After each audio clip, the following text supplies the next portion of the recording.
The engineers at Porsche decided that winning the 24 Hours of Le Mans wasn't enough for them and constructed a car that could lap the Spa Francorchamps track faster than current F1 vehicles. The 919 Homage is more powerful and produces more downforce than an F1 car. Its only goal was to demonstrate what Porsche was capable of when no restrictions were in place. When they took it to the Nürburgring, they set a lap time of 5:19.5, which might not sound like much, but is 45 seconds faster than the second fastest lap around the Nordschleife. Porsche has 3 of the top 4 positions on the leaderboard at the Nürburgring, with Volkswagen holding the 4th.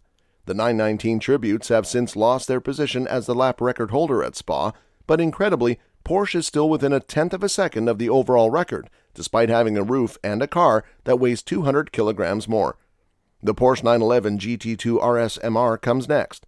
It held the Nürburgring lap record from June 2021 until October of last year, and Mercedes needed a $2.75 million supercar with an F1 modification in the back to beat it. Even then, Mercedes was only able to beat the men's record by 8 seconds. Porsche hasn't yet unveiled the replacement for the Mister. However, knowing how quickly the AMG 1 completed the Nürburgring, certainly Porsche will once again claim the title of the fastest production car, and they will do so without using F1 technology. Porsche does not require F1 for this reason. Porsche has been participating in motorsport for almost as long as they have been building vehicles because they see racing as a crucial component of engineering development. Due to their commitment to producing the best racing vehicles, Porsche traditionally enters 2 races back-to-back with cars that are identical to one another. All of this makes it seem as though Porsche would be ideal for Formula One, but there are numerous reasons why they aren't. In Formula One, everyone has a product to sell, but due to a 2 to 4 year backlog on models like the 992 GT3, Porsche is unable to significantly increase its sales. The fact that everyone is familiar with how a Porsche 911 looks after 60 years of production is a cool benefit. Because people already know that the 911 is a sports car, adding Porsche's name to an F1 vehicle is probably not going to persuade them to purchase one. For teams like Mercedes and what was formerly Renault, things are different because for them, stating that their road cars utilized F1 technology would help sell a few more. Porsche is known for making durable automobiles, and as of 2017, more than 70 of the 1 million 911s ever produced were still in use. Because of this, Porsche's victory at Le Mans is far more important than any victory they would have in Formula One. Due to the characteristics of the F1 engine they installed in the back, the Mercedes AMG model requires a complete engine rebuild after just 30,000 miles.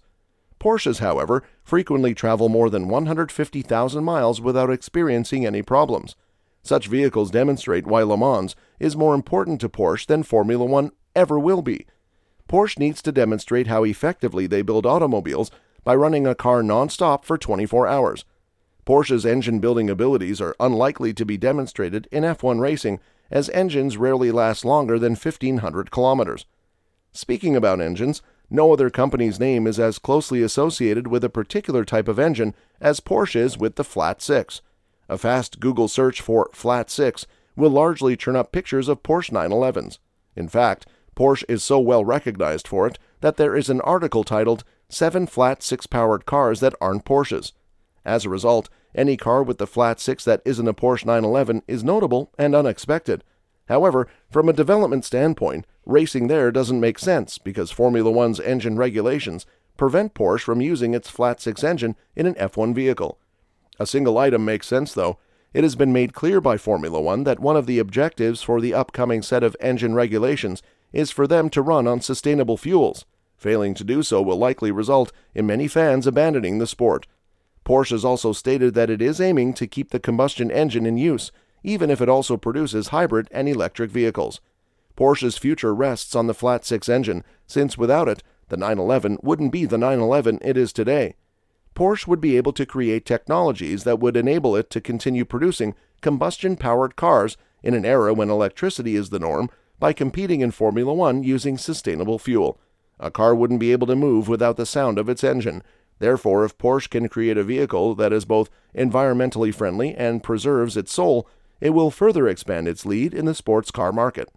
Of course, Porsche's engineers could certainly do this on their own. In a Top Gear episode last year, they showed that using this synthetic fuel would only emit the carbon dioxide that was taken to generate it, making it fully carbon neutral.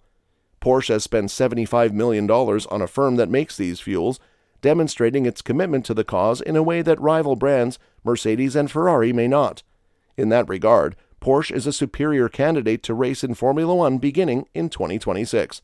However, if Porsche is already investing around $100 million in research into a specific fuel, why would they invest a similar amount in Formula One, where the fuel is only a small component of the racing?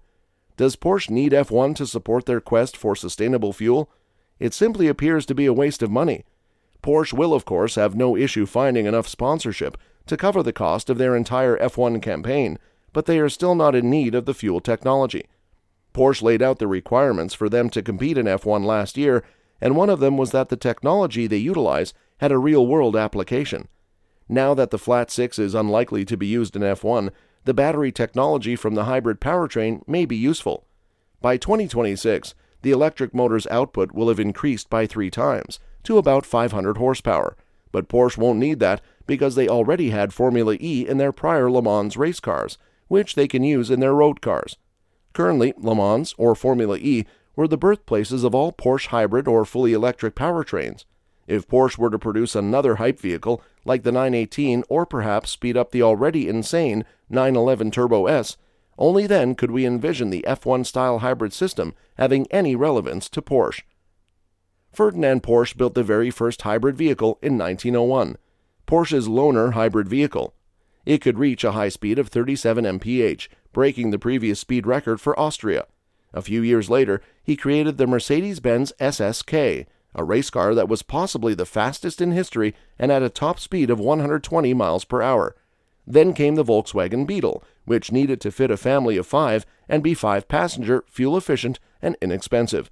Although this is the basic formula for most automobiles today, in the 1930s it seemed like an insurmountable feat. Adolf Hitler could only enlist Ferdinand Porsche, who was by that time one of the most renowned engineers in the nation, to complete this mission.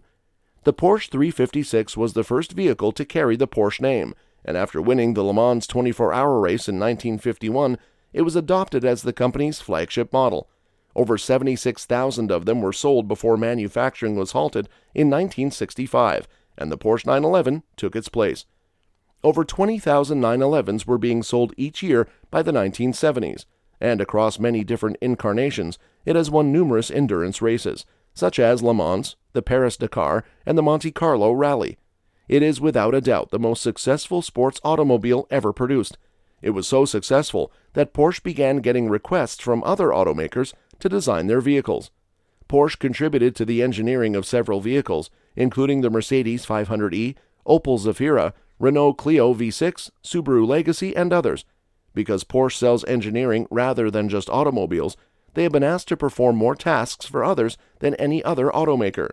When it comes to the Turbo S, Porsche will install a hybrid system if they so choose. They already have the engineering talent to employ the technologies they developed for their racing ambitions.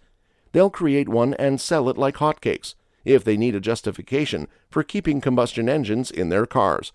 As a result of Porsche's growing brand popularity, customers will fight for whatever unique vehicle the company releases. Since Porsche will stop producing them before everyone who wants one and can afford one buys one, many Porsches increase in value on the used car market. We have come to the end of the video.